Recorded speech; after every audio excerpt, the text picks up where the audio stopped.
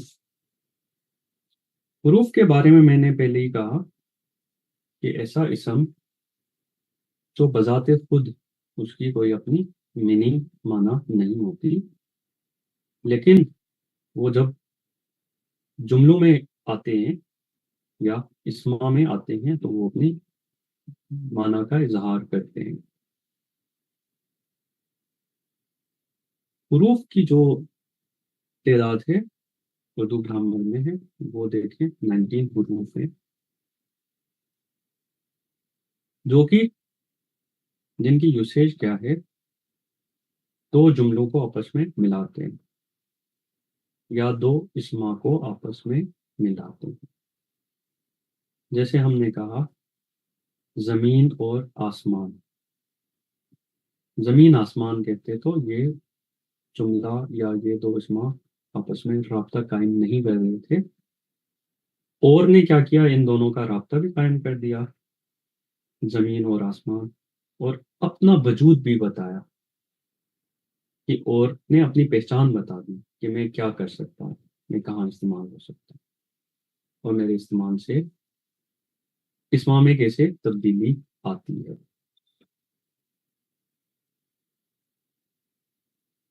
اب یہ اسما دیتے ہیں، حرف جار کہتے ہیں، جو کہ انگریزی میں پریپوزیشن کہلاتا ہے۔ حروف جار کون سے ہیں؟ حروف جار ایسے حروف ہوتے ہیں جو کسی چیز کی موجودہ جگہ کو ظاہر کرتے ہیں یا بتاتے ہیں کہ کون سی چیز کہاں پڑی ہے۔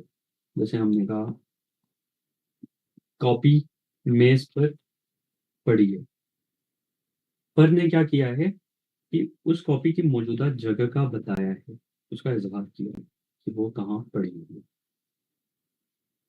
دوسرا یوسیج کیا ہے اس کا، یہ اسم کو فعل سے ملاتے ہیں۔ جیسے رکھ دو کیا ہے، فعل ہے، کتابیں اور کاپیاں کیا ہیں، اسم ہے، اس نے پر نے کیا کیا ہے، اسم اور فعل کو ملا دیا، جیسے کتابیں اور کاپیاں میز پر رکھ دو۔ دوسرا جو حرف ہیں یا حروف ہیں وہ کہلاتے ہیں اضافت۔ اضافہ کر دینا، ایک اسم کی وجہ سے دوسرے اسم کی کا تعلق ظاہر ہونا۔ جیسے دیکھیں یہ کیا کرتے ہیں، 2 اسموں کے باہمی تعلق کو ظاہر کرتے ہیں۔ جیسے ہم نے صفت نسبتی میں دیکھا کہ وہ ایک اسم دوسرے اسم کی وجہ سے مشہور ہو رہا ہے، اس کی صفت بیان کی جا رہی ہے۔ اسی طرح یہ جو اضافت کے جو حروف ہوتے ہیں وہ ایک اسم اور دوسرے اسم کا باہمی تعلق پیدا کرنے کے لیے استعمال ہوتے ہیں۔ جیسے خالدہ کی ماں، کی کیا ہے، اس میں اضافت ہے کیونکہ اس نے خالدہ اور ماں کا تعلق بتایا۔ اب اگر یہ کی نہ ہوتا، خالدہ ماں، اسے کیا پتا چلتا کہ خالدہ اور ماں کا کیا تعلق ہے؟ تو کی نے کیا کیا ہے، 2 اسموں کا باہمی تعلق ظاہر کیا ہے، ان کو اس حروف اضافت کہتے ہیں۔ اسی طرح حیدر کا شہر، کا نے کیا کیا ہے، حیدر اور شہر کا باہمی تعلق بتایا کہ یہ شہر حیدر کا ہے یا حیدر اس شہر سے تعلق رکھتا ہے۔ ان کو حروف اضافت کہا جاتا ہے۔ تیسرے حروف ہیں، ان کو حروف عطف کہتے ہیں، انگریزی میں کنجنکشن۔ ان کو وصل کہتے ہیں، ان کو جوڑ بھی کہتے ہیں۔ وصل کا مطلب ہے ملاقات کروانا، کیونکہ یہ دو اسما کو ملاتے ہیں، دو اسموں کو، دو الگ الگ اسما کو آپس میں جوڑتے ہیں، ملاتے ہیں، تو اس لیے ان کو کہتے ہیں، اس میں حروف جوڑ، حروف وصل یا عطف۔ لیکن جو سوال بنے گا تو پیپر میں جو لفظ یوز ہوگا وہ زیادہ تر ممکن ہے کہ وہ عطف ہو، تو اس لیے آپ عطف کے نام سے اس کو یاد کریں، لیکن اس کو وصل اور جوڑ بھی کہا جاتا ہے۔ اب ان کا کام کیا ہے؟ کہ دو اسموں یا دو جملوں کو آپس میں ملاتے ہیں، اور یہ حروف کیا ہیں؟ و اور جیسے شب و روز، شب و روز دو اسم، و حروف عطف جس نے ان دو اسما کو ملا دیا۔ چاند اور تارے، اور کیا ہے؟ حروف عطف ہے، وصل ہے، جوڑ ہے، جس نے چاند اور تاروں کو ملا دیا، ان کا وصال پیدا کیا۔ اس کے بعد ہے حرف ندا یا حروف ندا۔ ندا ہے پکارنا، پکارنے کے لیے جو حروف استعمال ہوں گے ان کو حروف ندا کہتے ہیں۔ یا اللہ، ارے احمد، ارے اور یا جو ہیں وہ حروف ندا ہیں۔ آپ نے کسی کو پکارنا تھا تو پہلے ایسا لفظ استعمال کیا اور آپ نے سوچا کہ میں نے اس کو متوجہ کروایا ہے، اس کے بعد پھر آپ نے اپنی عرضی پیش کی، ان کو کہتے ہیں حرف ندا یا حروف ندا۔ اس کے بعد ہے حروف استفہام۔ حروف استفہام ایسے حروف ہیں جو کوئی بات پوچھنے کے لیے، سوال کرنے کے لیے استعمال ہوتے ہیں، جیسے کب، کیا، کیوں، کیسے، ٹھیک ہے؟ یہ حروف کیا ہے؟ حروف استفہام ہے، جس کی بدولت، جن کو استعمال کرتے ہوئے آپ سوال پوچھتے ہیں، بات پوچھتے ہیں، پوچھ گچھ کرتے ہیں۔ تم کب واپس آؤ گے، کیوں نہیں آئے، کب جاؤ گے، کیسے آؤ گے، وغیرہ وغیرہ، کب، کیسے، کیا، کیوں، یہ حروف استفہام ہیں۔ اور حروف استفہام ایسے ایسے حروف ہوتے ہیں جو کوئی بات پوچھنے کے لیے استعمال ہوتے ہیں۔ اس کے بعد ہیں حروف تشبیہ۔ تشبیہ عموماً کس کو کہتے ہیں؟ کہ ایک چیز کو کسی صفات کی وجہ سے دوسری چیز کے مانند یا اس جیسا قرار دینا۔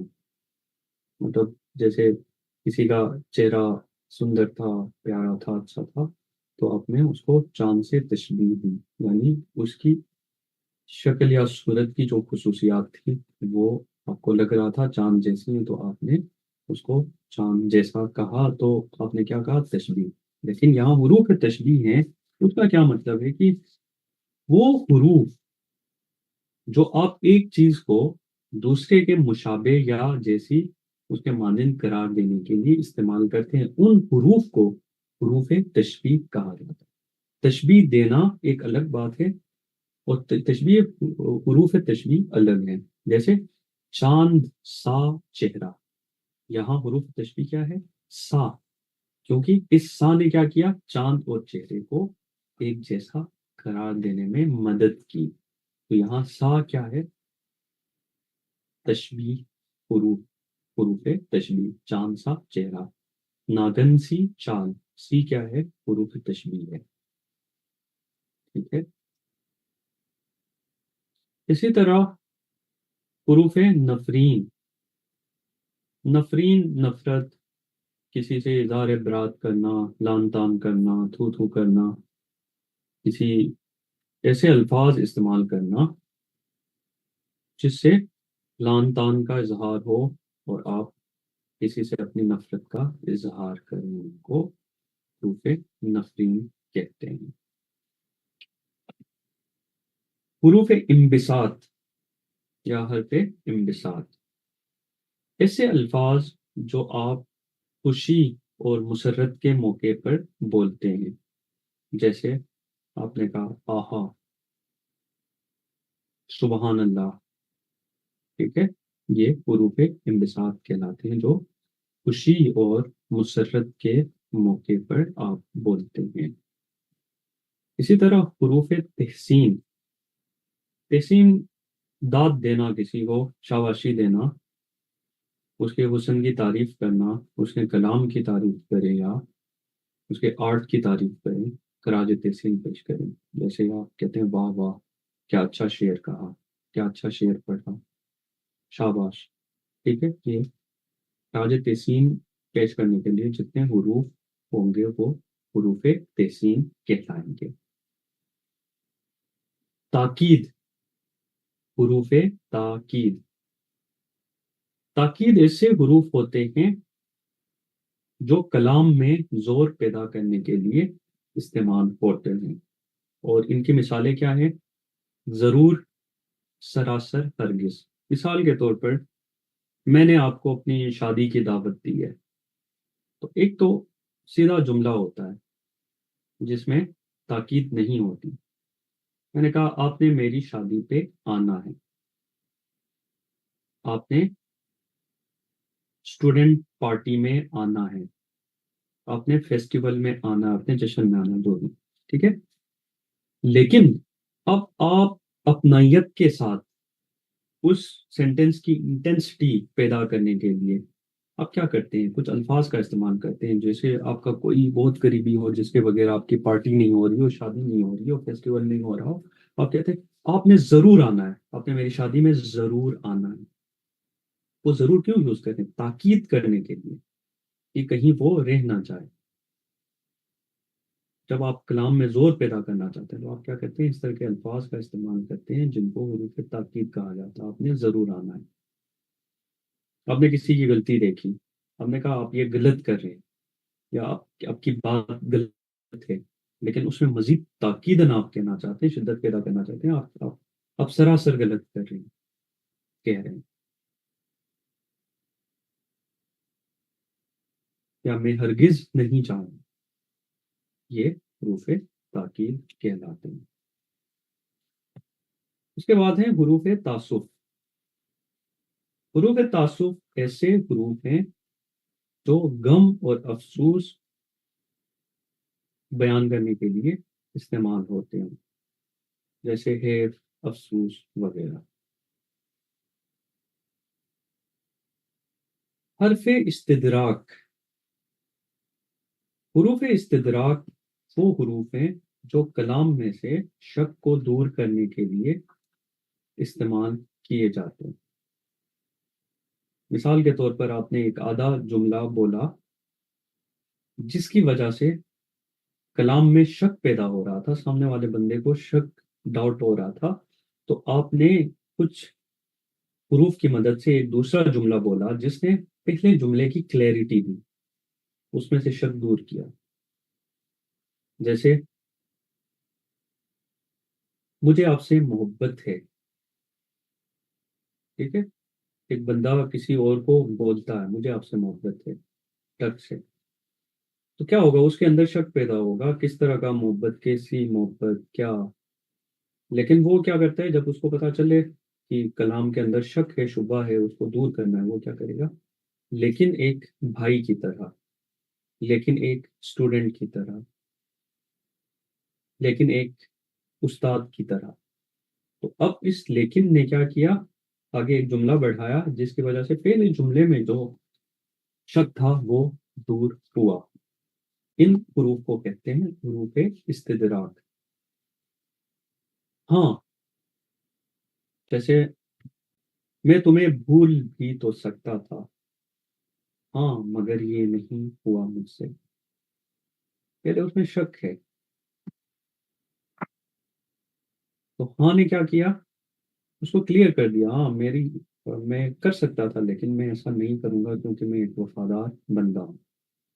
ٹھیک ہے، یہ لیکن، ہاں، البتہ، یہ حروف استدراک ہیں جو ایک جملے سے ڈاؤٹ، کنفیوژن، شبہ کو دور کرنے کے لیے استعمال کیے جاتے ہیں تاکہ دوسرے جملے میں پہلے جملے کی کلیئرٹی پیش کی جائے۔ اسی طرح حروف ایجاب، ایسے حروف جو اقرار اور قبولیت کے لیے استعمال ہوتے ہوں۔ آپ کسی کی بات میں کا جواب رسپانس ہاں میں دیتے ہیں، آپ ہاں میں ہاں ملاتے ہیں، آپ کو کسی کی بات پسند آتی ہے، اس کو آپ ایکسیپٹ کرتے ہیں، اقرار کرتے ہیں، قبول کرتے ہیں، تو اس کے لیے جو الفاظ یوز ہوتے ہیں، استعمال ہوتے ہیں، ان کو حروف ایجاب کہا جاتا ہے، جیسے جی، جی ہاں، بے شک، قبول ہے، وغیرہ۔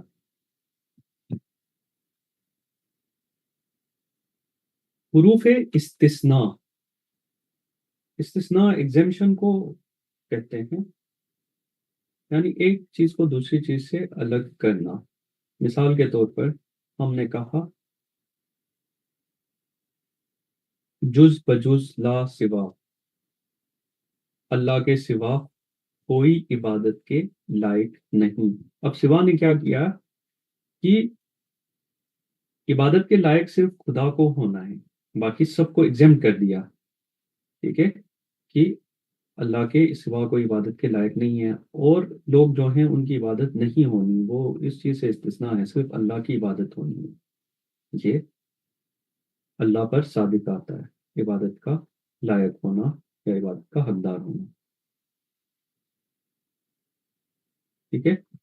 اور جز علی کے کوئی بہادر نہیں، یعنی بہادر ہونا علی کی صفت ہے، باقی سب استثناء ہیں، ان پر یہ بہادری کا اطلاق نہیں ہوتا۔ تو جز بجز لا سوا، اس طرح کے الفاظ جو ایک بندے کی پہچان ظاہر کریں اور باقی کو اس سے استثناء قرار دے، اس کو حروف استثناء کہا جاتا ہے، یعنی ایک چیز کو دوسری چیز سے الگ کرنا۔ اسی طرح حروف علت، علت وجہ، امر، امر کا اظہار، ٹھیک ہے، آپ ایک کسی کو کوئی بات کہتے ہیں، پھر اس کی علت بیان کرتے ہیں کہ یہ چیز کیوں ہونی چاہیے، یہ کام کیوں ہونا چاہیے، ٹھیک ہے، اس کو کہتے ہیں حروف علت۔ مثال کے طور پر آپ محنت کریں تاکہ آپ امتحان میں کامیاب ہو سکیں۔